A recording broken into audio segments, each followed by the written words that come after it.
So, if you are living in the US, you're not required to. So, you can sell on Amazon without having an LLC.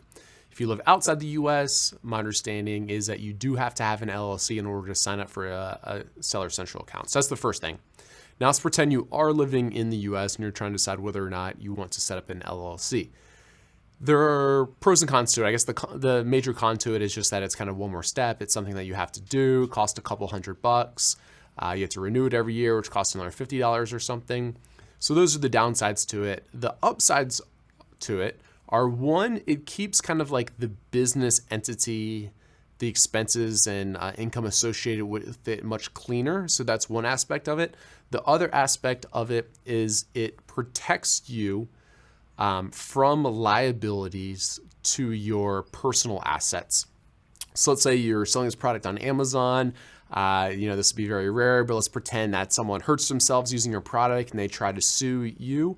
Instead of suing you as an individual and your personal assets being kind of like open to being taken or fined, it would only be the assets that are located or associated inside of that business entity. And that's why it's called a limited liability corporation or company.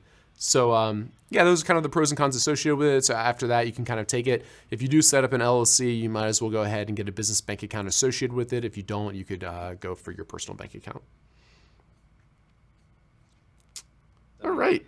There was another question in that same thread. I just don't want to miss this one because the way that Facebook Live works is that we typically are about a week out. We can post the live event. This is just so that you guys know. So the live event will go on the Facebook page so that you could set up a reminder.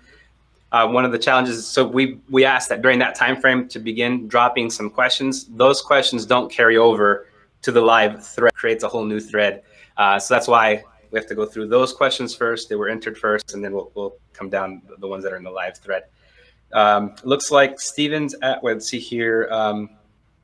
Daniel asks, thank you for supporting us, Rolando and Greg. Is there any customs issue in the US with Chinese suppliers? I'm hesitating to give my order to Chinese suppliers, so I contacted other countries. Quote is higher than Chinese. Have you heard any US custom delay issues recently, especially from Chinese suppliers? There is no delay associated with specifically for shipments coming from China. The coronavirus interrupted some of the typical freight channels, and the result of that were some delays.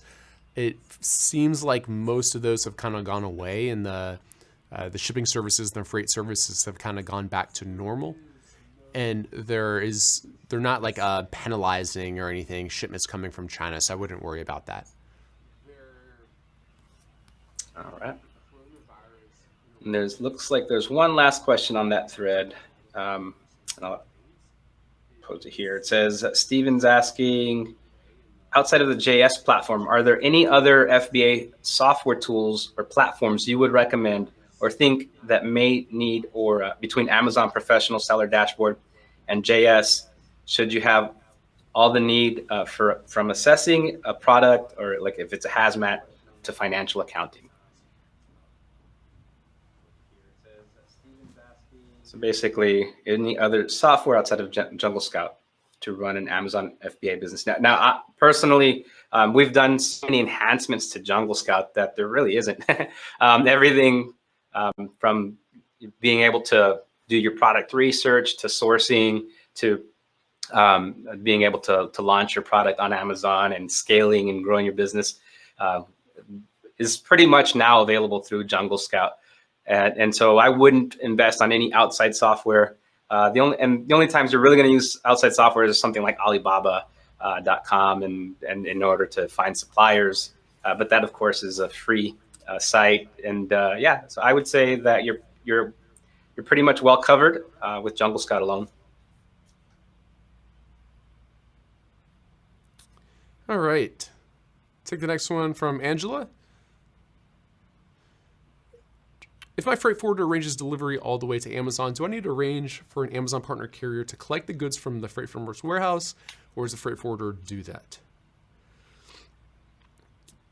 if the freight forwarder is going to deliver it all the way to Amazon's warehouse, you don't need to arrange for an Amazon partner carrier to collect the goods.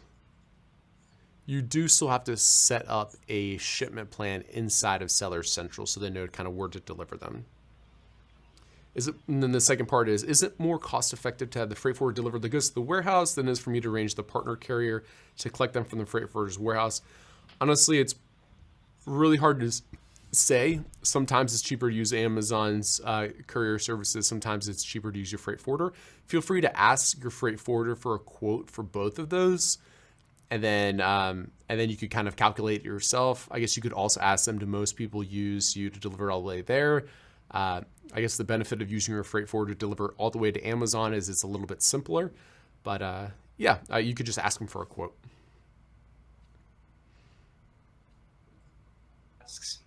I have contacted a freight forwarder in between. Hey, Rob. Hey, Dinesh. They're giving a little shout out there. But Angela asks, I have contacted a freight forwarder. They have a lot of 5-star reviews and are good on price, but they do not want to give me their US warehouse address. I explained that I want to know where my goods are at all times. Then the freight forwarder said, we send the full container to Amazon's warehouse directly. We have the contract with the USA Amazon warehouse, so the container will not be, I believe, devanned in the California warehouse. Does that sound right? Yeah, if it's a full container load, you can do what's called a floor pack container, and Amazon actually can accept a full container load. That being said, it has to be a full container that's being shipped to one warehouse. But if it's a full container that's going to one warehouse, then you do get to take advantage of that, which is really nice. It's going to be quite a bit cheaper too. Okay, Max asks, hey guys, I've got my first order in production right now. My next step is to schedule the shipping. Amazon is asking me to select a date for arrival within 2 weeks of the day I'm working on the LTL shipment. My product won't be finished until the end of June, and then on the water for 30 days. Are they wanting me to schedule this when the container is within 2 weeks from the port?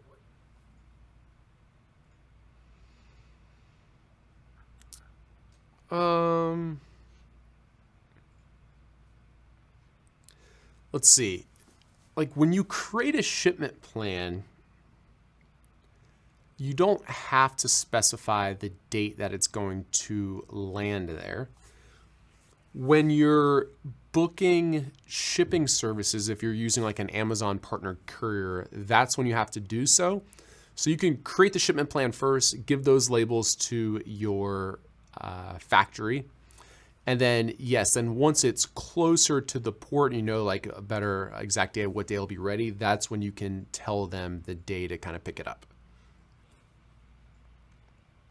Rob gives a shout out saying he loves the new JS features. If you haven't done so, I would recommend in the announcements, there's a link to Greg's live webinar that he did for some of the latest features that are involved that directly relate to Keyword Scout. So I would definitely recommend go check that out. You'll learn all the latest additions to Jungle Scout. Matthew said, I currently have a product I think will work. However, I'm worried that by the time I create the product, the opportunity will be missed and I'll make a loss. Do you feel like it's still good to continue to go ahead with the plan? This is a concern that a lot of people have. They always, or people have lots of concerns about kind of like pulling the trigger because it's a little bit of a scary thing, right? But you could say, you know, that's like, think about it another way is there's tons of people all the time making lots of money on Amazon. And they're essentially going about it the same kind of way that we're teaching in the Freedom Builder Bootcamp. I guess the only difference is like they're not afraid to kind of just pull the trigger and go for it, right? Yeah, I mean, it's at some point you just have to go for it. And I guess then that's what I'd recommend for you to do, because always being worried that you're going to be too late or always being worried it's, you know, there's going to be something wrong with it, like you'll never just be able to kind of get started. That's what I'd say. All right, Angela asks, is it correct that once you are brand registered, you no longer need a UPC barcode? If yes, Does this mean you do not need to purchase a GTIN for each product? Yes, that is correct. Initially, you will be purchasing. We always recommend to go with a GS1 barcode. So it actually gives you 10 barcodes to work with. That's the minimum is 10 barcodes. So you do have that at your disposal. However, yes, once you're brand registered, you are good to go. Rolando, isn't it once you're brand registered, you can get a GTIN exemption? But I've never done the GTIN exemption. Did you say that you had, or that it didn't work, or what was the deal with it again? Well, actually, yeah, you are correct. You do have to do the exemption first. I've had success with it. Some have been denied, some have been approved. So it's not 100%. Like I said, definitely make use of that first bulk order that you processed through GS1. But definitely, brand registry does have the ability for the exemption. All right. Angela said, what business reports do you run regularly in Seller Central and why? Honestly, I don't do any.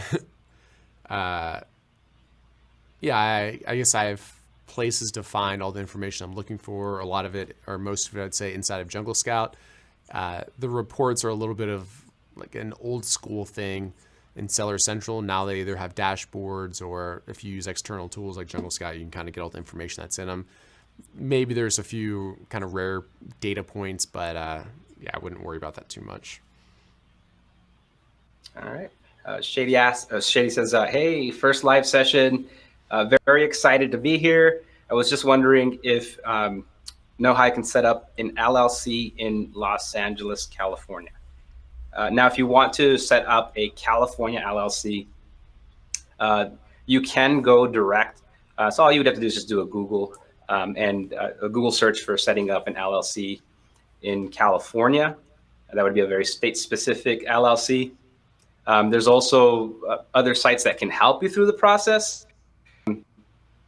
And I think like LegalZoom being one that comes to mind. There's others.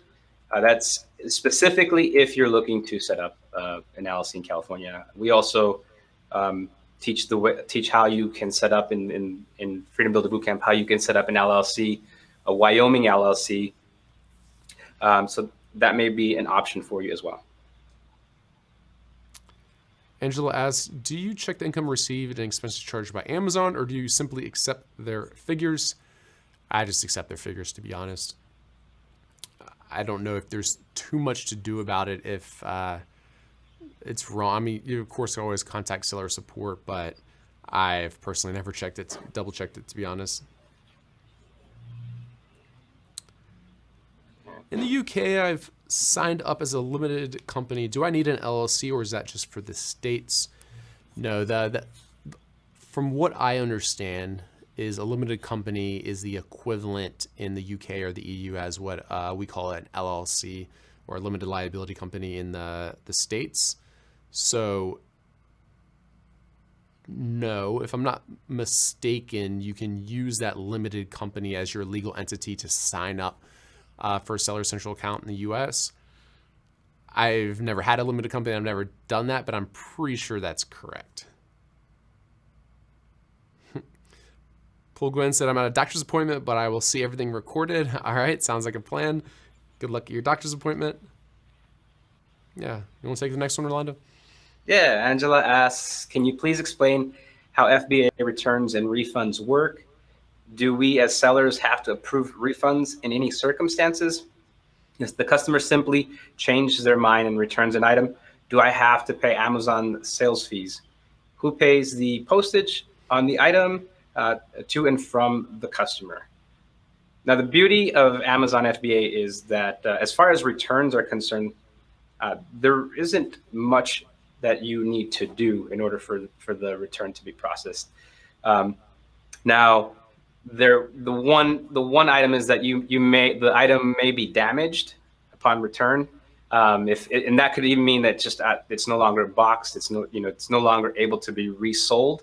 So you will need to either withdraw, have your items withdrawn from the warehouse, or you could actually just have them disposed. So they will charge you a fee, a disposal fee, or a fee for returning the item back to you, which at that point in time, you can go off and maybe resell it somewhere else, like on eBay or whatnot. But yeah, so that would be the process. They pretty much handle everything for you internally. And you just need to determine how you want to handle the damaged goods. And you don't get charged for the customer to return it back to Amazon, as far as I know. The one thing to add to that is most people do choose not to. There's a setting where you can either choose to return the goods back into your inventory or not. The good thing about returning them back into your inventory, of course, is that if they're claimed to be unopened, then you're then like you don't waste money essentially on those goods. The bad thing about it is sometimes people will open them, they will damage them, or something else is wrong with them, and then just so that they don't have to pay shipping back to Amazon, they'll say that or whatever, or they just choose that it's kind of new and unused. The result of it is you have this used item that's back into your inventory and it's going to be sent to someone. The result of that's probably going to be a negative review. So a lot of people, at least on lower cost goods, they won't return any of it back to their inventory. And a lot of people actually unfortunately choose to, I say unfortunately, but they choose to just destroy the returns because it's really hard to make it cost effective to have all those returns like ship back to your house or ship to someone else, to repackage them, fix them, or whatever else, and then send them back as new. So yeah, that's what happens. Okay. Rob asks, will there be a PPC management tool in Jungle Scout? No plans of it right now. I think that the Seller Essential dashboard is pretty robust for managing PPC. Yeah, we don't have plans for creating one. So Angela asks, Amazon asked me to create a removal order. I did it, but did not understand why I had to do it. Can you please explain what a removal order is and how to find out why Amazon requires me to create one?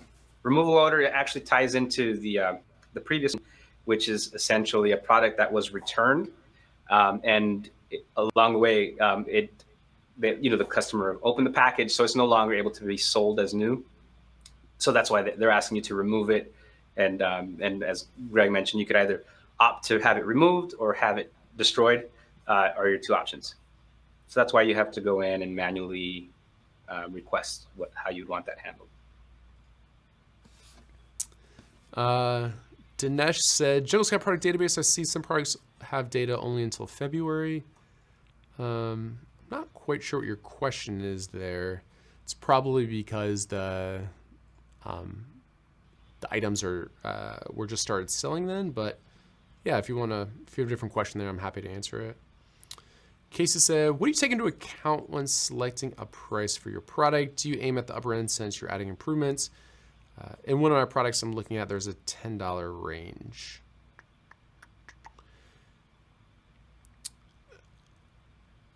As a general rule of thumb, like when you're first getting started and just trying to get those initial sales and get those initial reviews, I would probably price a little bit towards the lower end of the spectrum. And then after you start to get some sales and some reviews, that's when you can test a little bit higher prices and see how they perform. All right. Rob asks, do you still review listings? I sent mine to FBB support. Yes. I know there's a little bit of a backlog on the listing reviews, but yes, you would send your request for a listing review to support at freedombuilderbootcamp.com, and it'll be prioritized in the order received.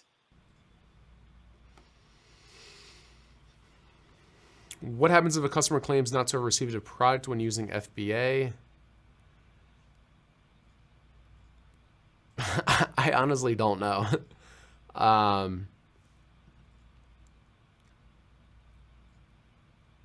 I don't know. In most cases,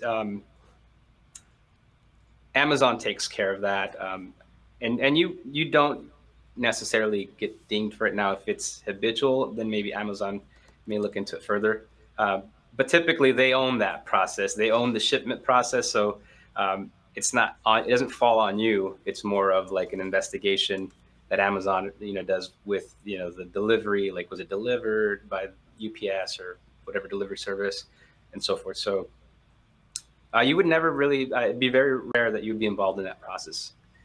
Yeah, you won't be involved with it. I was just thinking, like, if there's products that are lost or damaged at the warehouse, Amazon reimburses you for those.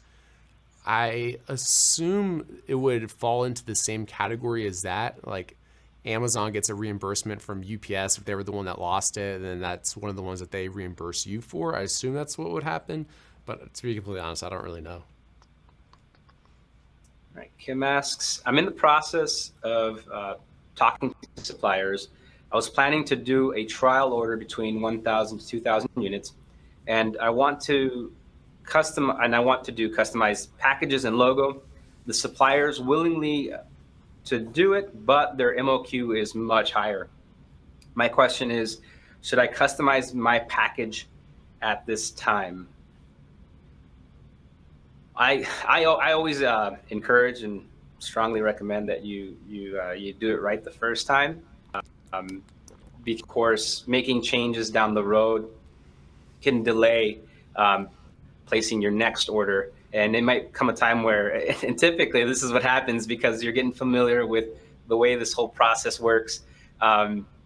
You could run out of stock and stock out, and now you're trying to figure out how to do the design with, you're working the designs with your supplier, so on and so forth. So I would highly encourage, try to get it done right the first time so that you could avoid many of the pitfalls many of the challenges that it could present.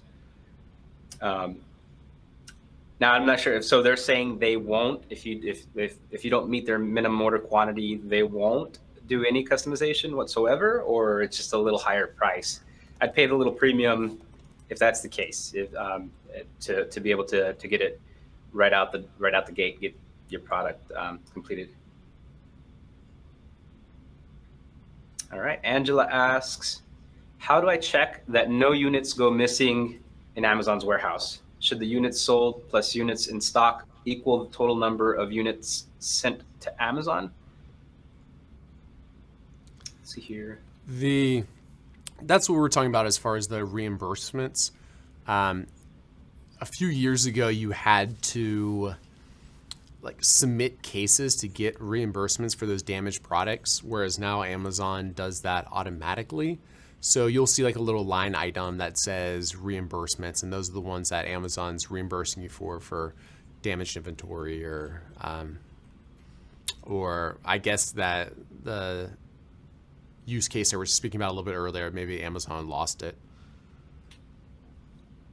All right, Angela asks, I have a product that has been in Amazon for less than 6 months. The storage Angela has a very high attention to detail. Go ahead. I love it.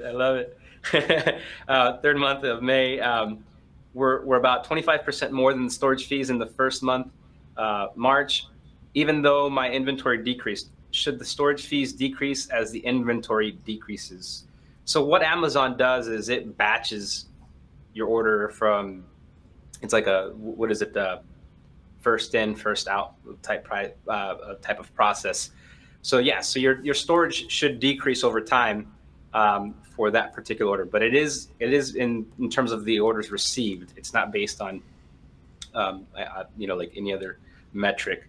So if you want to get through that inventory as fast as possible, maybe even drive if you're going to get hit with a significantly higher storage fee, you can reduce your price, and obviously that will definitely increase your sales for your particular product. If that's the case, if you're falling into a situation where the benefits of getting rid of inventory outweighs the fact that that they're going to charge you more. All right. I was trying to think though, if storage fees would increase. I mean, long-term storage fees definitely do from 6 to 12 months. Yeah,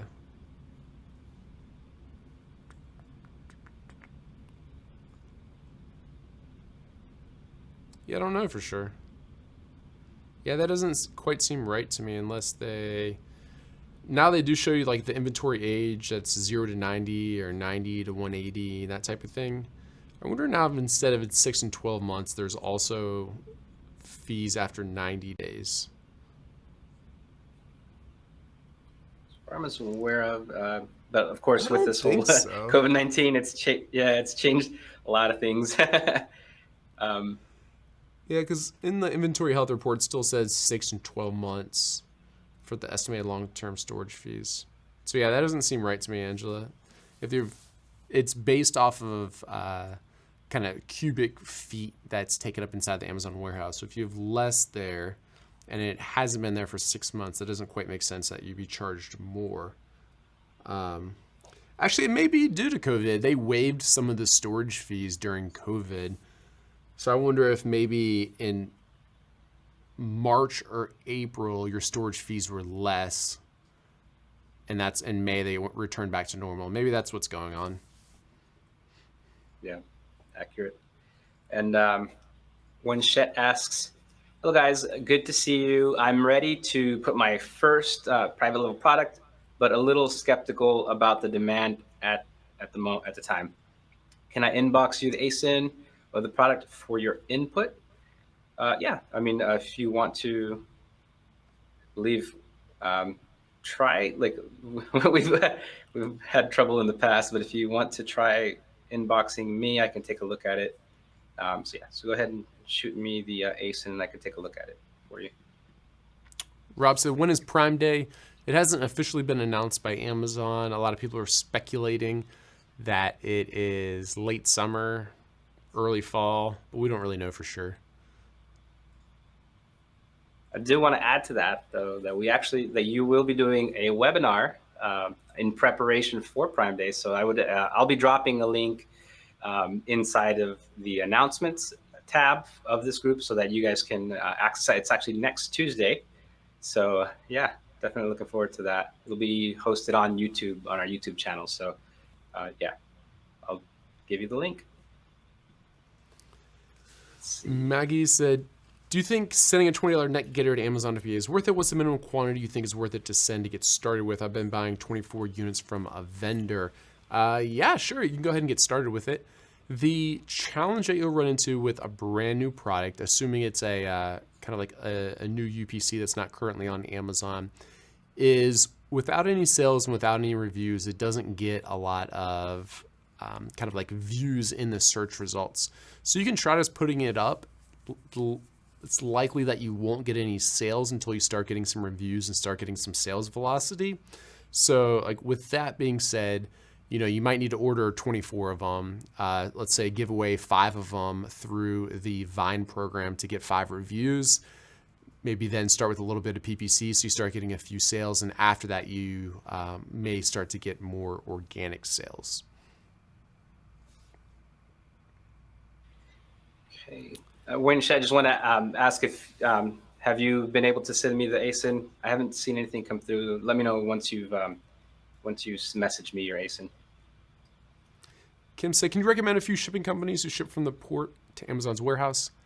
If you're talking about the port, kind of like in the US or locally to your Amazon distribution center, I would recommend using Amazon's partnered carriers. You book those services on the create a shipment page inside of Seller Central.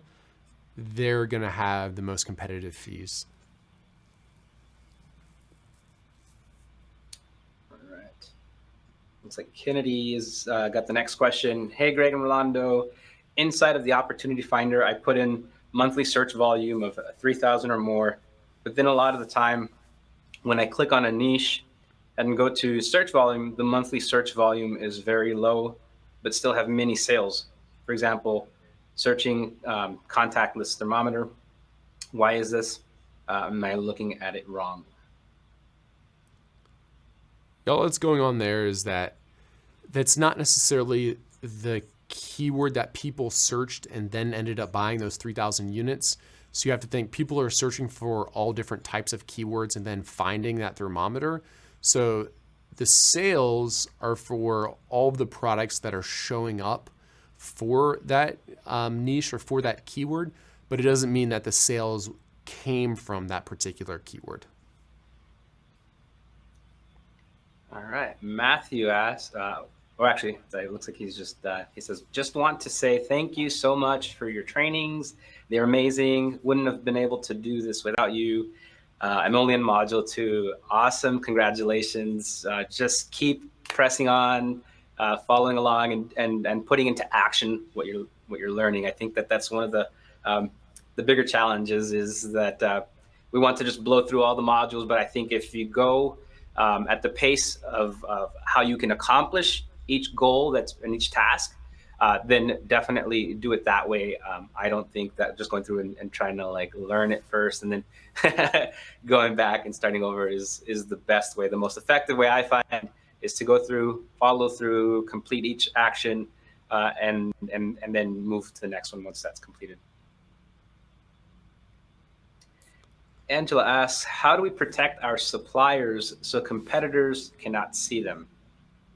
Is there a way I can block the information from being publicized by customs and reported in programs like Jungle Scout? Yeah, there actually is a form that you can fill out that you submit to the government so that they hide your shipments. I'm trying to think. Do you know how to find that, Rolando? I was trying to think even what to search for, and I'm not quite sure. Let me see. Let me try. Let me take a quick stab at it. See if I can find that link. Let's take the next one while Rolando looks for that. Nikita said, "Why is the seller account registration such a big headache? I was suspended just after I got it, and they asked to provide additional documents." Just know that happens for most people. It's just like an overall bad user experience to get started on there. Because, yeah, you start it and almost everyone automatically gets suspended. And you have to get unsuspended. It's the weirdest thing. Communication support is frustrating. There's copy and paste initial requests. Some people say it takes up to 1 month. I don't know. That's the dumbest thing. I don't know why they don't work on that or improve that. It's so frustrating trying to work with their support. And it's so frustrating that... yeah, that just the initial experience is like that. I imagine they lose a lot of sellers that would otherwise be successful just because they get frustrated with that process. So, sorry, I don't know what to tell you for sure. Where do you register a trademark in the U.S.? USPTO.gov is the official site. A lot of people choose to use someone to help assist with the process. You can do so. I'm personally a fan of the accelerated IP program through Amazon because you can get brand registry as soon as your trademark is submitted. But yeah, if you want to do it yourself, USPTO.gov. What were the biggest 3 mistakes when starting out?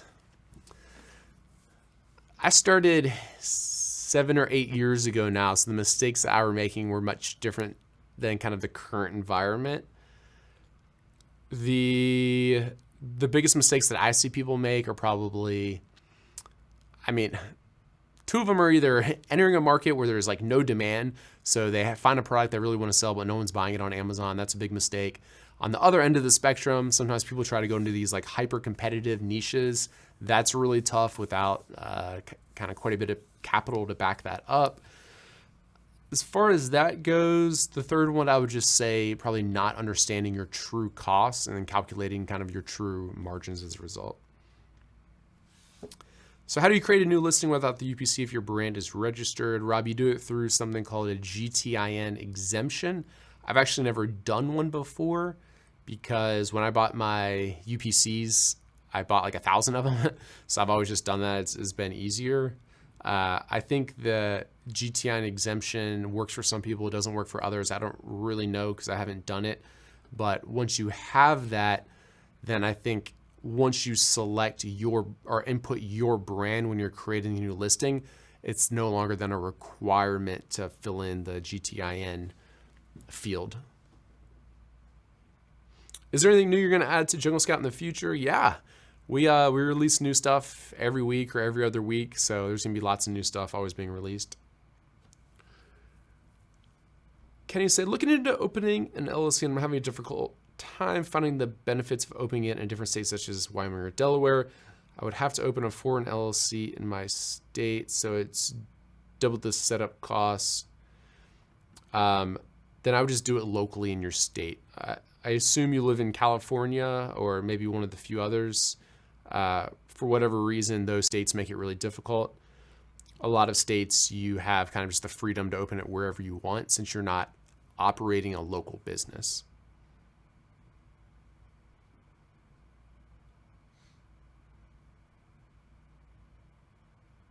At what the ASIN that was just sent. But let me, yeah, sorry, you can keep tackling those questions, Greg. I didn't mean to interrupt you. It's just I know that I've been off the grid for a little minute here. Angela said I'm a lawyer by trade. I was going to guess that maybe you were an accountant, Angela, but a lawyer makes sense too for the high attention to every little detail. Does Amazon reimburse you the advertising fees when an item's returned? I doubt it. That's unlikely. Kim said, thanks for the response to my first question. One of the suppliers offers to sell the same product, same packaging and logo as theirs on Amazon. If I sell their same product but a lower price, is it worth it for me to go ahead? You could. I think she's talking about without doing any of your own branding. I mean, it's possible. I prefer to try to do something like a little bit differentiated, kind of start to create your own brand. But I mean, what you're talking about, a lot of people do it, and it's, I mean, it's an option. Ksenia, product research question. I found a product through the Opportunity Finder.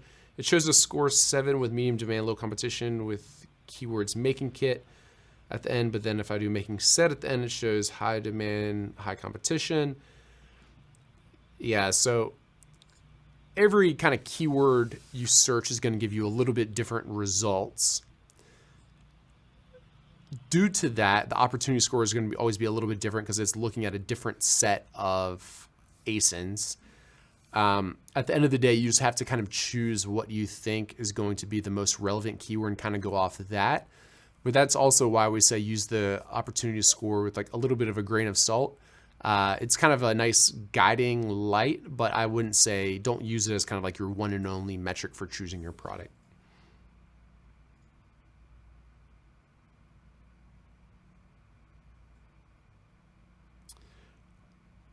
Rolando, Rob asked a question specifically for you. He said, how do you get started with Amazon FBA? What did you do before this? So I used to be a stockbroker, believe it or not.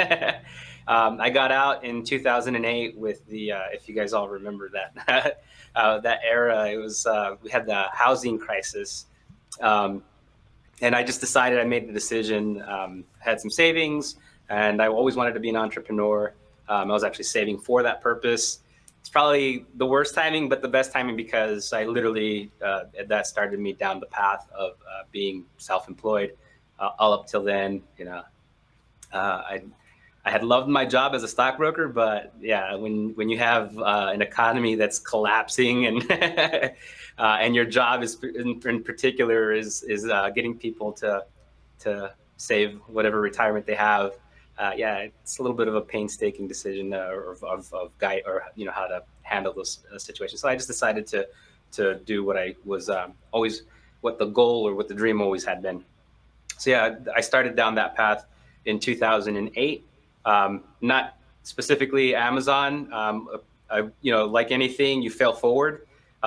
Several failures in between, and then Amazon was kind of what I landed on as I realized that that's you know the opportunity was much better than all the other things that I had attempted prior. So you're gonna have some wins and losses, but at the end, everything is a learning experience, and you've got to take what you've learned from the hardships and really just apply. Okay, how can I move going forward and not make that same mistake? And I think that that's pretty much what's brought me here. And the funny story is that at the time when I was going to launch my Amazon business, I had first learned about Amazon through Greg's first $1 million case study, and that's how I got started selling on Amazon. That was many years ago. Dinesh said, do we need to check the prices from suppliers during product research or do it after deciding on the final product? I do it a little bit like simultaneously because the process of checking on prices is kind of time consuming. But at the same time, you like if you get too far along and then find out that it's going to be too expensive, it's also kind of frustrating. So usually what I do is like while I'm doing my product research, I kind of just check based off of the prices on Alibaba and kind of gut check it there. And then if that seems to make sense, I look into it a little bit more to see if it's a good product to launch. So it's a little bit of like back and forth.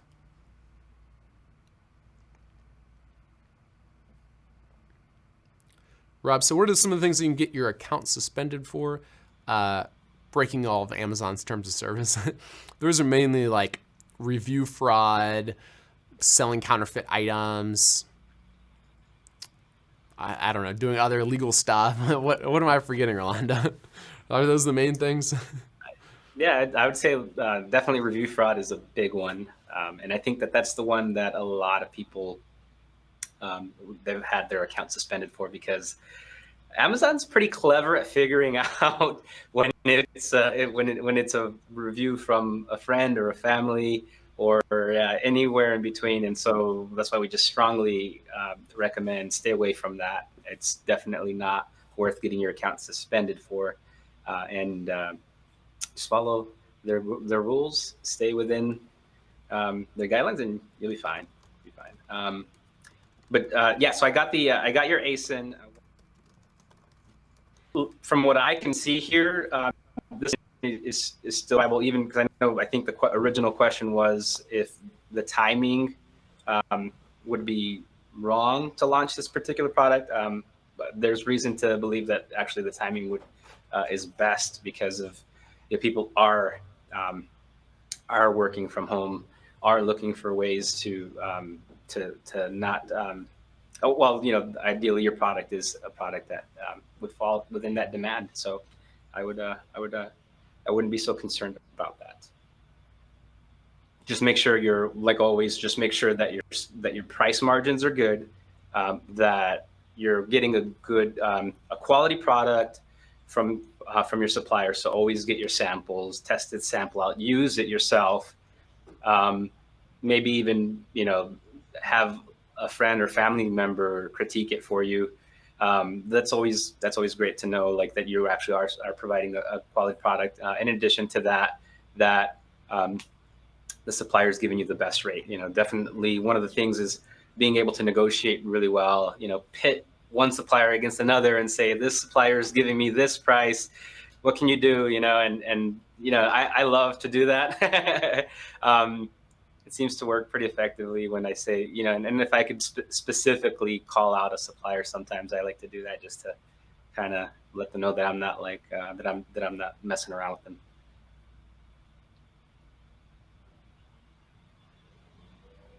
All right, where do we leave off, Greg? What's the next question?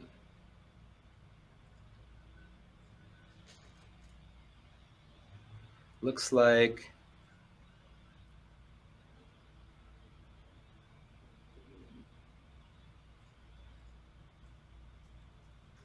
Angela has the next question. How do you buy GTINs? How do you buy GTINs without having a product? I am in Australia. Let's see here. I'm in Australia, and they will not allow me to pre-purchase GTINs. They said that I need to tell them the exact product before they will issue a GTIN, and that's always the case. So it's not location specific. You have to have the industry and what the product is going to be, essentially like what how should we say, the space that you're going to be in. So definitely don't worry about getting it now until you're at that point. Does the freight forwarder also check for a quality check? Your freight forwarder very rarely gets involved in that process. They just ship your product. So what I would advise is either do a inspection, get a pre-shipment inspection. I've had a lot of success with Kima. It's QIMA.com. I've used them, and usually for my first order, I will use an inspection company, only because I want to make sure that the quality is there, and that and going forward, you can establish good rapport with your supplier, and more or less they will be able to provide photos every step of the way of like the production line, and to make sure that your product is being handled correctly. But yes, your freight forwarder will not. So definitely you'll want to work that out, figure that out before getting your items shipped with your freight forwarder. Shady says, I know that most new sellers tend to not be successful with their first product launch. How can I try to minimize the amount of risk involved to avoid my first product failing? One way you could do that is definitely go for a lower priced, a lower ticketed item. So you don't want to definitely not something that's big and bulky, that's heavy, and it's going to cost a lot to ship. So you definitely and maybe even go with a company that it could be either be through AliExpress or Alibaba, that will take lower minimum order, that will offer lower minimum order quantities. You'd be surprised if you just ask the question and you just frame it that way to your supplier, that this is a test order, and like you don't need, but eventually you'll be buying in bulk, larger quantities. They may be willing to work with you on the minimum order quantity. Keep in mind that you may not be able to modify it and do any much changes if it's going to be just a small batch that they're going to be sending you. So that's definitely a way to mitigate the risk all around. All right. And let's see here. Angela, these live Q&As are awesome. Thank you for the FBB course and the live sessions. Yes, we are so excited that this has been a lot of fun. Like I said, it's such a privilege to be able to have someone such as Greg Mercer be our coach and mentor through this process. You too, Rolando. You're being privileged to have you too, man. You're being humble. I just it's definitely exciting times for all of us. So, and we love your success stories. We love. I'm gonna make a shameless plug here. At the very end of all the modules, you'll notice there's the start. There's one at the very end that says "end." There's a survey. I would highly recommend, if we want to continually improve this program for you, and provide additional resources. So please fill out that survey. It helps us improve you are, as a member, you have lifetime access. We have some videos in production that we'll be adding to the course. So it's just with your feedback, we can improve. Kennedy said, how can I find the keywords that the customers search to end up making a specific niche high in search volume? There's no way in the tool to do that. If you just type in a keyword that's kind of similar to Keyword Scout, it'll show you other keywords similar to it, and that would kind of be one way to go about doing it. We only have a few minutes left. I'm going to try to plow through a few of these real quickly. Susan has her first product in production. What are some of the things I should be doing while waiting for the product besides looking for the new product? You can think about writing the copy for your listing. Take care of lining up your freight forwarder. Harvesting your keywords for your first PPC campaign. Those will all be good things. Maggie says, what's the max you can bring in from China without having to pay taxes? Technically, it's supposed to be on anything. However, if it's less than $2,500 and you use like an air courier, they kind of group that in with a full batch, and the result is you typically don't have to pay tariffs. Rama said, hey, I'm just getting ready to meet Lace my big order with the supplier. Do I create the order on Seller Central first before placing the order? No, you can place the order first. You just have to do it in Seller Central when you're ready to create the shipment plan. Hello, Mana.